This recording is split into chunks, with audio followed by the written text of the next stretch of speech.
In 1961, deep within the classified archives of the Soviet space program, a series of transmissions were intercepted that would challenge everything the world believed about humanity's first steps into the cosmos. These recordings, known only by their internal designation as the Cosmonaut Zero files, remained buried for decades beneath layers of bureaucratic silence and institutional denial. What emerged from those static-filled frequencies was not the triumphant voice of human achievement, but something far more unsettling, the final words of men whose names were deliberately erased from history. The story begins in the remote monitoring station of Baikonur, where junior radio technician Alexei Dmitrievich Volkov first noticed the anomalous signals. It was a cold February morning when the 23-year-old operator, working the overnight shift, detected transmissions on frequencies that were supposed to be empty. The voice that emerged from the speakers spoke in Russian, but the words carried a tone of desperation that would haunt Volkov for the remainder of his life. According to classified documents discovered years later, these transmissions were not isolated incidents. Between February and April of 1961, at least 5 separate communications were recorded, each featuring different voices, all claiming to be Soviet cosmonauts in distress. The recordings were immediately classified, and the technicians who had intercepted them were transferred to remote positions or disappeared entirely from official records. Volkov, whose personnel file would later show multiple psychological evaluations following these events, reported that the first transmission lasted approximately 7 minutes. The voice, identifying itself only as Cosmonaut Zero, described a spacecraft that was spiraling away from Earth beyond any possibility of return. What made the transmission particularly disturbing was not just the content, but the way the voice remained unnaturally calm, as if reading from a prepared script, even while describing his own demise. The second recording, intercepted 3 weeks later by a different operator named Ivan Sergeyevich Petrov, contained what appeared to be a woman's voice. She spoke of seeing the Earth receding below, but her descriptions included details that seemed inconsistent with known spacecraft designs. She mentioned windows that should not have existed and instruments that displayed readings incompatible with Soviet technology of the time. Petrov's report, filed and immediately buried, noted that the transmission cut off abruptly during what sounded like an explosion or rapid decompression. By March of 1961, the pattern had become impossible to ignore. Despite official attempts to suppress any discussion of the transmissions, radio operators across the Soviet monitoring network began reporting similar contacts, always on the same frequencies, always featuring voices that claimed to be cosmonauts on missions that were not officially acknowledged to exist. The consistency of these reports, combined with their geographic spread across multiple monitoring stations, suggested either an elaborate hoax or something far more troubling. Dr. Marina Alexandrovna Kozlova, a communications specialist who worked at the Kaliningrad facility, later wrote in her private journal about a transmission she intercepted in late March. The voice, male and speaking with a Ukrainian accent, described technical failures aboard his spacecraft that matched no known Soviet design specifications. More unsettling was his repeated mention of other spacecraft visible outside his windows, drifting silently in formation, apparently abandoned. When she attempted to respond to the transmission, offering assistance or requesting identification, the voice simply continued its mechanical recitation of technical data and growing despair. The fourth transmission, recorded by multiple stations simultaneously on April 2nd, featured a voice that claimed to be broadcasting from a lunar trajectory. The speaker, who gave his designation as Cosmonaut Zero like the others, described the surface of the moon in detail that would not be officially confirmed until much later missions. but his account was interspersed with observations that seemed to suggest he was not alone in the vicinity of Earth's satellite. He spoke of other objects, artificial in nature, that appeared to have been there for an extended period. What distinguished these transmissions from simple hoaxes was their technical authenticity. The radio characteristics, Doppler shifts, and signal degradation patterns were consistent with transmissions from objects moving at orbital velocities. Soviet communications experts who analyzed the recordings in secret concluded that, if they were fabricated, the level of technical sophistication required would have exceeded the capabilities of any known intelligence service. The psychological profiles of the men and women whose voices were captured in these transmissions revealed another disturbing pattern. Each speaker demonstrated a gradual deterioration in emotional state over the course of their transmission, beginning with professional calm and descending into barely controlled panic or resignation. Yet beneath this progression lay something more troubling, an underlying acceptance, as if they had been prepared for exactly this outcome. Yuri Vasilievich Rogov, a senior technician at the Plesetsk facility, intercepted the fifth and final transmission on April 10th. This recording would later be described in classified reports as the most disturbing of the series. The voice, identifying itself once again as Cosmonaut Zero, spoke of approaching something in space that should not have been there. The transmission quality was exceptionally clear, allowing every nuance of the speaker's growing terror to be preserved. He described structures of impossible geometry, apparently artificial, that appeared to be actively responding to his presence. During this final transmission, other voices could be heard in the background, not members of his crew, but the previously recorded cosmonauts, all speaking simultaneously in a chorus that gradually overwhelmed the primary signal. The transmission ended not with technical failure or explosion, but with the sound of the speaker joining this ethereal choir, his individual voice merging with the others until all became indistinguishable static. The official response to these transmissions was swift and absolute. All recordings were classified at the highest level, and the personnel who had intercepted them were subjected to intensive interrogation and psychological evaluation. Most were subsequently reassigned to positions where they would have no access to space communications. Several technicians, including Volkov and Petrov, submitted written requests for transfer away from space-related duties, citing concerns for their mental health. Dr. Konstantin Nikolaevich Fedorov, who served as the chief psychiatrist for the space program during this period, noted in his private files that several of the technicians reported recurring nightmares featuring the voices from the transmissions. Some claimed to hear the signals continuing to broadcast on frequencies that were officially empty, always at the same time of night when they had originally been intercepted. The investigation into the source of these transmissions was conducted by a special commission that included representatives from the space program, military intelligence, and the Academy of Sciences. Their final report, completed in June of 1961, concluded that the transmissions represented an anomaly of undetermined origin, requiring immediate classification and continued monitoring. The report recommended that all future space communications be conducted on rotating frequency sets to prevent similar incidents. What emerged from declassified fragments of this investigation, released decades later, was evidence that the Soviet Union had indeed conducted several unacknowledged space missions during this period. These flights, designated as test protocols rather than official missions, involved cosmonauts whose names were never recorded in public documents. The purpose of these missions remained classified, but references in the available documents suggested they were related to deep space reconnaissance and extended orbital observation.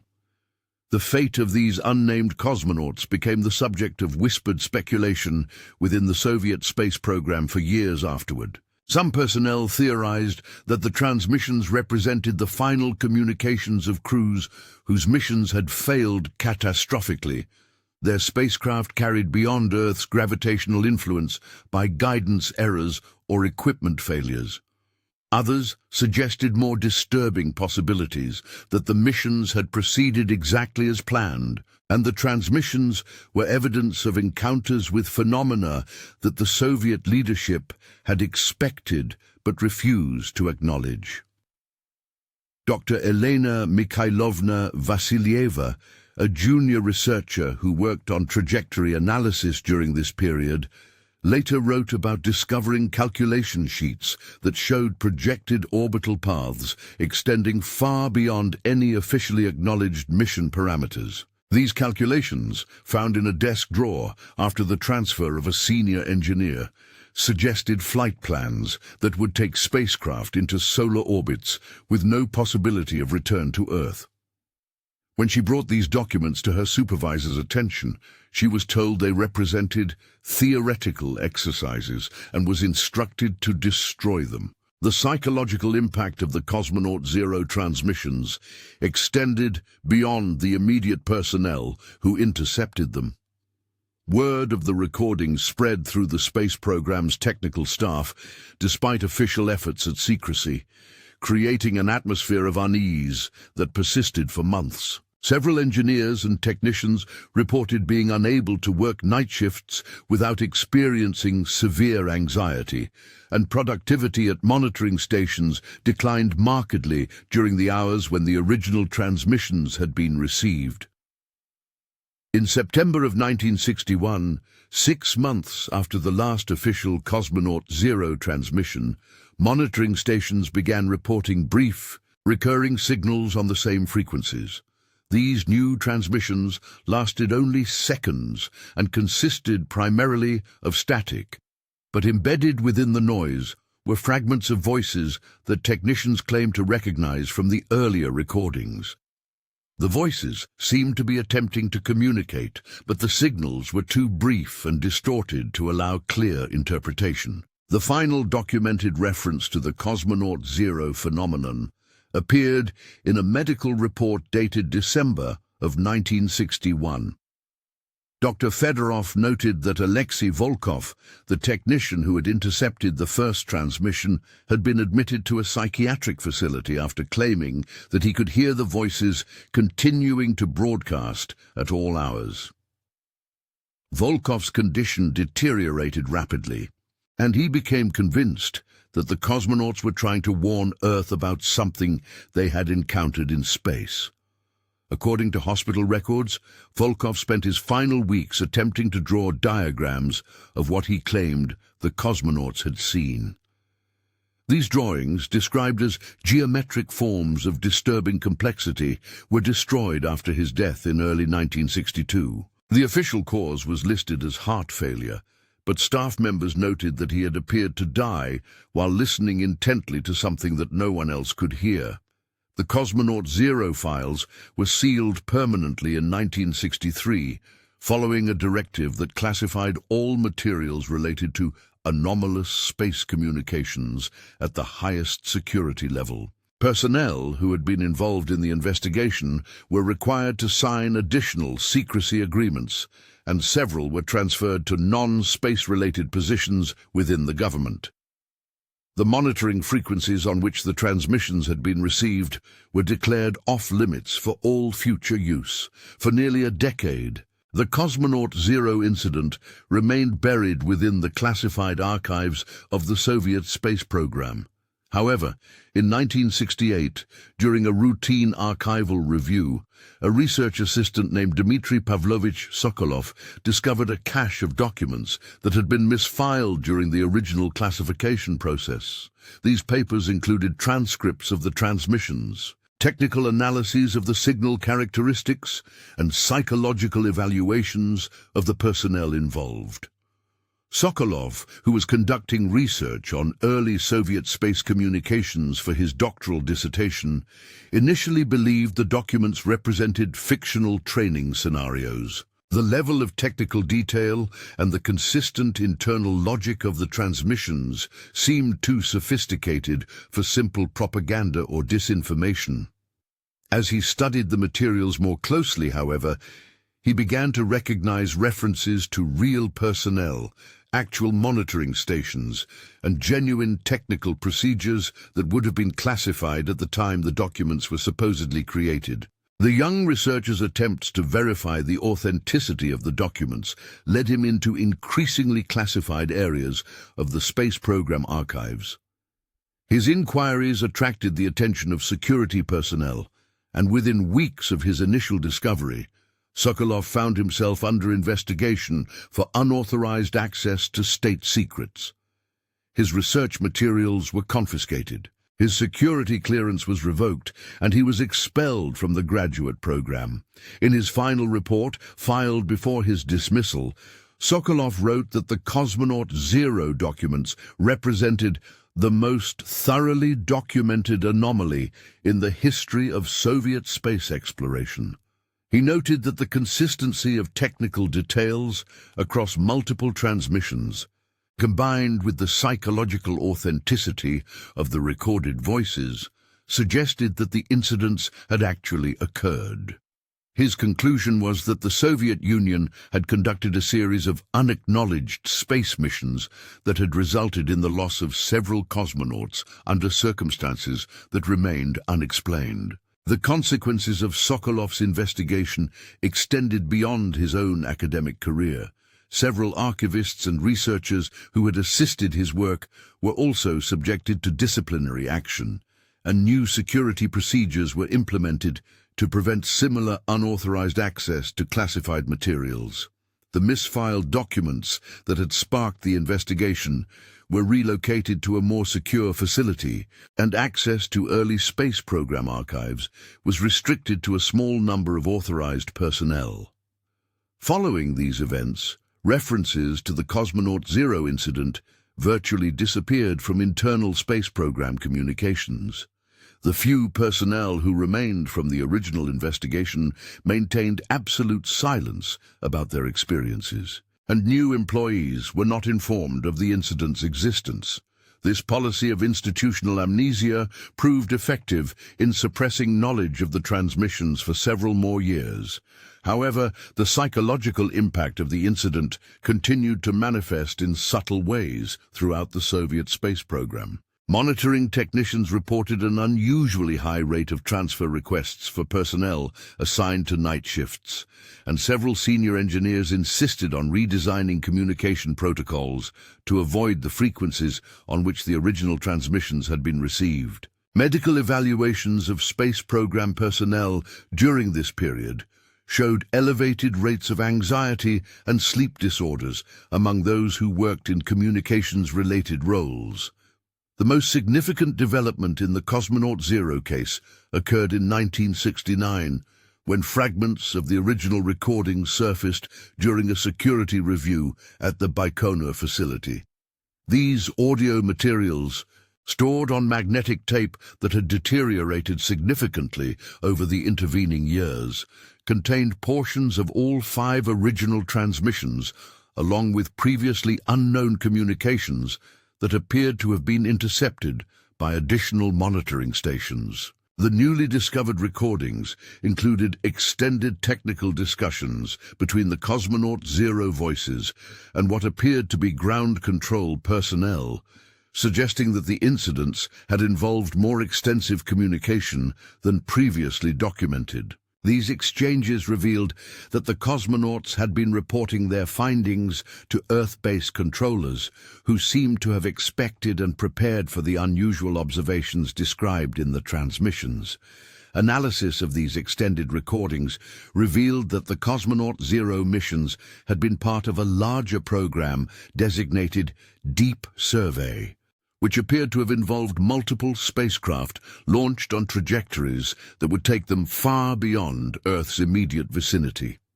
The purpose of these missions, based on fragmentary communications preserved in the deteriorated recordings, seemed to involve observation and documentation of phenomena that Soviet leadership believed existed in the regions beyond Earth's gravitational influence.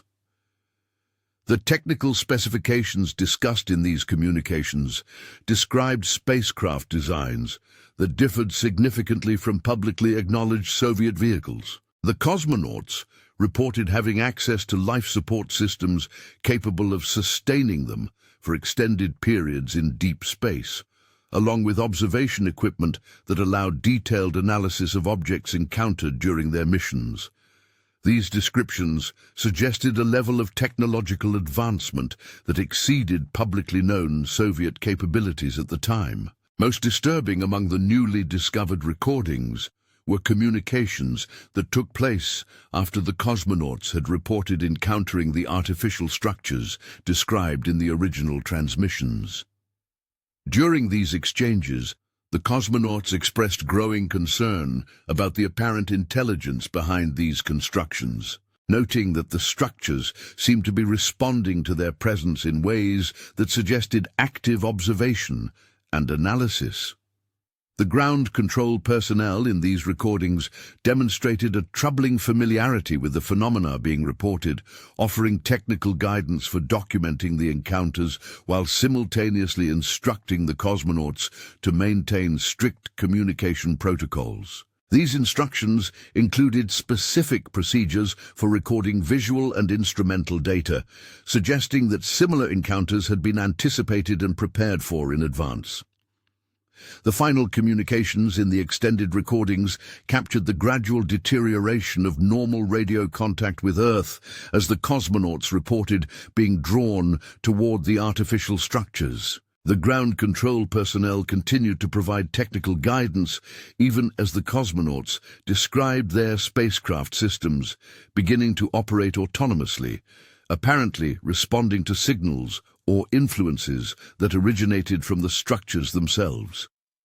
These revelations prompted a renewed classification review in late 1969, during which all materials related to the Cosmonaut Zero incident were transferred to the highest security classification level available within the Soviet system. Personnel who had access to the newly discovered recordings were subjected to intensive psychological evaluation and additional secrecy agreements, while the recordings themselves were reportedly transferred to a facility that specialized in the storage of materials deemed potentially dangerous to national security. The official position regarding the Cosmonaut Zero incident, established following this final review, maintained that all related materials represented training exercises or psychological warfare scenarios developed for intelligence purposes. This explanation was provided to personnel who inquired about the recordings, and it became the standard response for any internal questions about anomalous space communications during this period. However, private documents and personal journals kept by space program personnel during the late 1960s revealed continuing speculation about the true nature of the Cosmonaut Zero incident. Several engineers and technicians wrote about persistent concerns that the Soviet space program had encountered phenomena beyond current understanding, and that the official silence surrounding these incidents represented an attempt to suppress knowledge that could fundamentally alter humanity's perception of its place in the cosmos. The psychological evaluation reports from this period documented a pattern of stress-related disorders among personnel who had been exposed to materials related to the Cosmonaut Zero case. These evaluations noted recurring themes in the reported symptoms, including persistent auditory hallucinations involving the voices from the transmissions and obsessive concerns about the fate of the unnamed cosmonauts whose communications had been intercepted.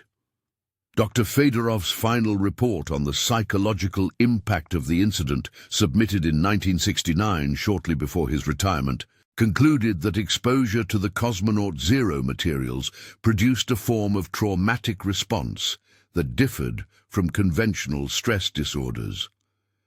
He noted that affected personnel seemed to develop an acute awareness of isolation and vulnerability that extended beyond normal occupational anxieties, as if their understanding of humanity's position in the universe had been fundamentally altered. The report recommended that all future personnel assigned to space communications roles undergo enhanced psychological screening to identify individuals who might be particularly susceptible to this type of response. These recommendations were implemented quietly within the space program, contributing to the gradual elimination of personnel who had been involved in the original incident. By the end of 1969, nearly all of the technicians, engineers and researchers who had direct knowledge of the Cosmonaut Zero transmissions had been transferred to other positions or had left government service entirely. This systematic removal of informed personnel ensured that institutional memory of the incident would fade naturally over time, eliminating the need for continued active suppression of information. The final chapter of the Cosmonaut Zero incident began in late 1969, when monitoring stations reported detecting brief, intermittent signals on the frequencies that had been associated with the original transmissions. These signals appeared at irregular intervals and lasted only seconds, but their technical characteristics were consistent with the earlier communications. Personnel who detected these signals were instructed to log them as equipment malfunctions and to avoid any analysis of their content or origin. Despite these official instructions, several technicians began maintaining private logs of the recurring signals, noting patterns in their timing and characteristics that suggested they were not random equipment failures. These unauthorized records revealed that the signals appeared most frequently during the early morning hours when the original Cosmonaut Zero transmissions had been intercepted, and that their strength seemed to vary according to Earth's position relative to certain stellar coordinates. The persistence of these signals created significant anxiety among monitoring station personnel, many of whom began requesting transfers to positions that did not involve space communications. The official explanation for this pattern of transfer requests was attributed to normal career advancement desires, but private correspondence between facility commanders revealed growing concerns about the psychological impact of continued exposure to the anomalous transmissions. In January of 1970, exactly 9 years after the first Cosmonaut Zero transmission, monitoring stations across the Soviet Union simultaneously detected a signal that lasted nearly 30 minutes and contained recognizable voice patterns. The transmission was recorded automatically by equipment that had been programmed to capture any signals on the restricted frequencies, despite official policies prohibiting such recording. The content of this extended transmission differed markedly from the original Cosmonaut Zero communications. Rather than individual voices reporting from separate spacecraft, the signal contained what appeared to be multiple speakers communicating in overlapping conversations that created a complex audio pattern. Technical analysis revealed that these conversations included references to Earth-based events that had occurred years after the original transmissions, suggesting either that the speakers had maintained awareness of terrestrial developments or that the communications were not originating from the locations and time periods originally assumed. The most disturbing aspect of this transmission was the inclusion of voices that monitoring personnel recognized as belonging to technicians and researchers who had been involved in the original Cosmonaut Zero investigation. These individuals were identified not by name, but by distinctive speech patterns and technical vocabularies that matched recorded interviews from their security clearance reviews. Several of these people had died in the years following their involvement with the case, making their apparent participation in the transmission inexplicable through conventional understanding. Emergency protocols were activated immediately following the detection of this transmission, and all monitoring stations were ordered to cease operations on the affected frequencies until further notice. The recorded material was transported under heavy security to the facility that housed other Cosmonaut Zero materials, where it underwent intensive analysis by a team of specialists who had been briefed on the previous incidents. The analysis team's preliminary report, submitted after 3 weeks of study, concluded that the transmission represented an unprecedented anomaly requiring immediate escalation to the highest levels of government authority. The report noted that the technical characteristics of the signal were inconsistent with any known form of electromagnetic propagation, and that the content suggested access to information that should have been impossible for the apparent sources to possess. More troubling was the team's observation that the transmission seemed to have been directed specifically at the Soviet monitoring network, incorporating technical details and frequency specifications that would only be known to personnel with intimate knowledge of the system's capabilities.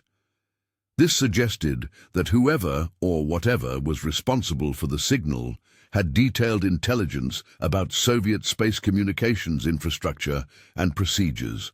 The response to this analysis was swift and decisive. All personnel who had been exposed to the new transmission were immediately placed under medical observation and intensive psychological evaluation.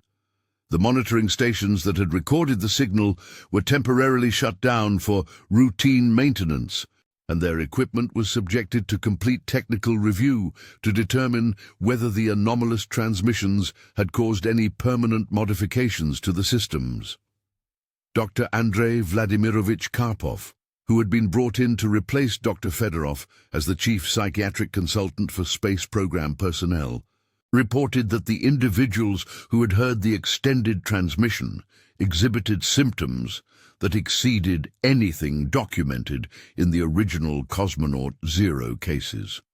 These symptoms included severe disorientation, persistent auditory and visual hallucinations, and an obsessive conviction that they were being actively monitored by intelligence that originated from beyond Earth. Several of the affected personnel claimed to have received additional communications through dreams or during periods of altered consciousness, providing detailed technical information about spacecraft designs and mission profiles that matched classified projects they should not have known about.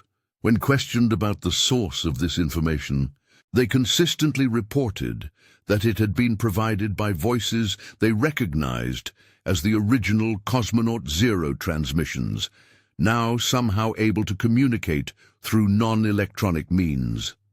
The medical evaluations revealed another disturbing pattern. Individuals who had been exposed to multiple Cosmonaut Zero-related incidents showed progressive changes in brain activity that could be measured through electroencephalogram monitoring.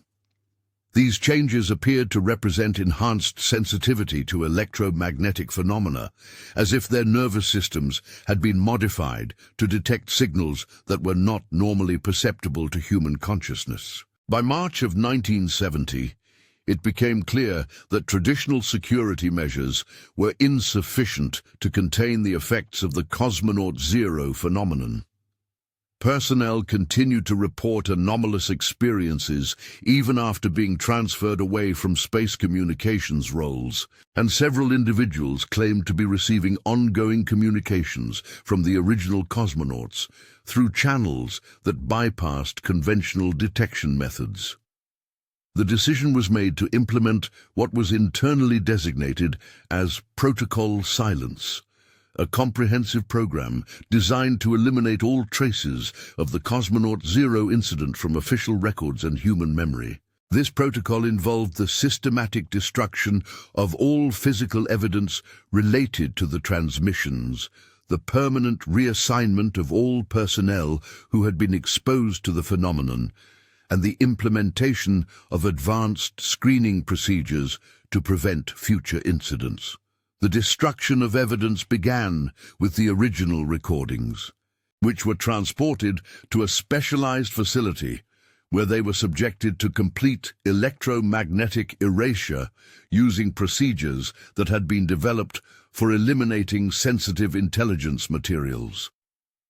The transcripts and analysis reports were incinerated under controlled conditions, and the ashes were disposed of through methods that ensured complete dispersal. Personnel who had been exposed to the Cosmonaut Zero materials underwent what was officially described as career transition counseling, but which actually involved intensive psychological conditioning designed to suppress their memories of the incidents. This process, developed by specialists in psychological warfare, used a combination of pharmaceutical intervention and advanced interrogation techniques to create permanent gaps in the subject's recollections. The effectiveness of these memory suppression procedures varied significantly among different individuals, with some personnel showing complete amnesia regarding the Cosmonaut Zero incidents, while others retained fragmented recollections that caused ongoing psychological distress. Those who continued to show symptoms after treatment were typically assigned to isolated positions where their compromised mental state would not affect other personnel or operations. The implementation of Protocol Silence required nearly 2 years to complete, during which the entire institutional structure surrounding Soviet space communications was reorganized to prevent similar incidents from occurring in the future. New monitoring procedures were established that distributed signal detection across multiple stations, ensuring that no single facility would have complete awareness of anomalous transmissions. Personnel rotation policies were modified to prevent long-term assignment to communications roles, and psychological screening procedures were enhanced to identify individuals who might be particularly susceptible to the type of response that had characterized the Cosmonaut Zero cases. These measures effectively eliminated the possibility that future anomalous transmissions would be recognized or documented by monitoring personnel. The final phase of Protocol Silence involved the creation of false documentation designed to provide alternative explanations for any residual evidence of the Cosmonaut Zero incidents that might surface in future years. These materials portrayed the entire episode as an elaborate training exercise designed to test the psychological resilience of space program personnel under conditions of extreme stress and uncertainty. According to these fabricated records, the Cosmonaut Zero transmissions had been generated using advanced radio equipment operated by military intelligence specialists, and the realistic technical details had been provided by engineers who were testing new spacecraft designs under development for future missions. The psychological responses of monitoring personnel had been carefully studied to improve training programs for individuals who would be responsible for communications during actual space missions. This cover story was sufficiently detailed and technically plausible to satisfy most inquiries about the incident, while simultaneously discrediting any claims that the transmissions had represented genuine anomalous phenomena. Personnel who retained memories of their involvement in the case were provided with modified recollections that supported the training exercise explanation, reducing their psychological distress while maintaining institutional security. By 1972, Protocol Silence had achieved its intended objectives. No official records of the authentic Cosmonaut Zero incident remained within government files. All personnel who had been directly involved had been reassigned or retired, and monitoring procedures had been reorganized to prevent similar occurrences. The frequencies on which the original transmissions had been detected were redesignated for routine communications, erasing their association with anomalous phenomena. However, the psychological impact of the incident continued to manifest in subtle ways throughout the Soviet space program for years afterward. Statistical analysis of personnel records revealed elevated rates of early retirement and medical discharges among individuals who had worked in space communications during the relevant time period, suggesting that protocol silence had been only partially successful in eliminating the effects of exposure to the Cosmonaut Zero materials. More significantly, monitoring stations continued to report occasional equipment malfunctions that produced brief audio outputs resembling human voices, though these incidents were now attributed to atmospheric interference or equipment aging rather than anomalous transmissions. The frequency of such reports gradually declined over time, either because the phenomenon itself was diminishing or because personnel had been conditioned to ignore or forget such occurrences. The legacy of the Cosmonaut Zero incident extended beyond its immediate impact on Soviet space communications. The psychological conditioning techniques developed for protocol silence were subsequently applied to other sensitive intelligence operations, and the organizational security procedures implemented during the incident's suppression became standard practice for managing classified aerospace programs. The technical knowledge gained from analyzing the anomalous transmissions also contributed to advances in deep space communication systems. Though this information was carefully separated from its original source to prevent contamination by association with the classified incident, several communication technologies that emerged in Soviet space programs during the 1970s incorporated design principles that had been derived from study of the Cosmonaut Zero signals. Perhaps most significantly, the incident established protocols for managing encounters with phenomena that exceeded current scientific understanding. The systematic approach used to contain and suppress knowledge of the transmissions became a template for dealing with similar anomalies in other government programs, creating an institutional framework for maintaining secrecy around events that could not be publicly acknowledged or explained. The final documented reference to anything related to the original Cosmonaut Zero incident appeared in a routine security review conducted in 1975. This review noted the successful implementation of enhanced screening procedures for space communications personnel and recommended the continuation of psychological monitoring programs that had been established following unspecified training irregularities in previous years. The report concluded that the measures taken to address these historical issues had proven effective in maintaining operational security and personnel stability within the space program. It recommended that the enhanced procedures be maintained indefinitely, while noting that the specific reasons for their implementation were no longer considered relevant to current operations. This bureaucratic language marked the final administrative acknowledgement of events that had fundamentally challenged the Soviet Union's understanding of humanity's place in the cosmos. The men and women whose voices had reached Earth through impossible distances, carrying warnings and observations that defied conventional physics, had been reduced to a footnote about training procedures and psychological screening. Yet even as official memory of the incident faded, its influence persisted in the changed perspectives of those who had encountered it directly.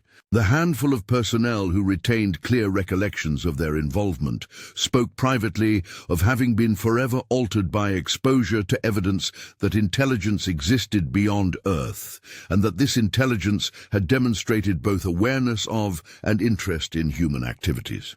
These individuals, scattered across various non-sensitive positions throughout the government and academic institutions, maintained informal contact with each other over the years that followed. Their private discussions revealed a shared conviction that the Cosmonaut Zero transmissions had represented authentic communication from Soviet cosmonauts who had encountered phenomena in deep space that exceeded all current scientific understanding. More disturbing was their collective belief that the transmissions had not ended with protocol silence. but had simply moved beyond the range of conventional detection methods. Several reported continuing to receive fragmented communications through dreams or altered states of consciousness, suggesting that the original cosmonauts remained active in some form and were attempting to maintain contact with Earth despite the institutional suppression of their signals. These private speculations never coalesced into organized efforts to investigate or document the phenomenon, partly because the individuals involved understood the personal and professional risks of such activities, and partly because their experiences had been so thoroughly discredited by official explanations that they questioned their own memories and perceptions. The Cosmonaut Zero incident thus achieved a form of institutional immortality through its very suppression, becoming a buried truth that continued to influence Soviet space policy and personnel practices long after its official erasure. The questions it had raised about humanity's isolation in the cosmos remained unanswered, hidden beneath layers of bureaucratic denial and psychological conditioning. In the years that followed, as the Soviet Union continued its public space exploration programs and achieved new milestones in human spaceflight, the shadow of the Cosmonaut Zero incident persisted in the careful protocols that governed deep space communications and the psychological screening procedures that determined which individuals would be trusted with humanity's most distant ventures into the void. The voices that had once spoken from beyond Earth's gravitational embrace, carrying their warnings and observations across impossible distances, had been silenced, not by the vast emptiness of space, but by the deliberate deafness of institutions that chose ignorance over the terrifying possibility that humanity was not alone in its cosmic journey. And perhaps, in the static-filled frequencies that monitoring stations still occasionally detected during the deep hours of night shifts, those voices continued their eternal broadcast, waiting for listeners who possessed both the technology to receive their signals and the courage to acknowledge what they had found in the darkness beyond the reach of Earth's protective gravity. The truth of what happened to those unnamed cosmonauts, launched into trajectories that carried them beyond the possibility of return, remained buried beneath decades of official silence and institutional amnesia. But their final transmissions, documenting encounters with intelligence that challenged humanity's understanding of its place in the universe, continued to echo through the collective unconscious of those who had heard them, a permanent reminder that some questions were too dangerous to ask and some answers too terrifying to acknowledge.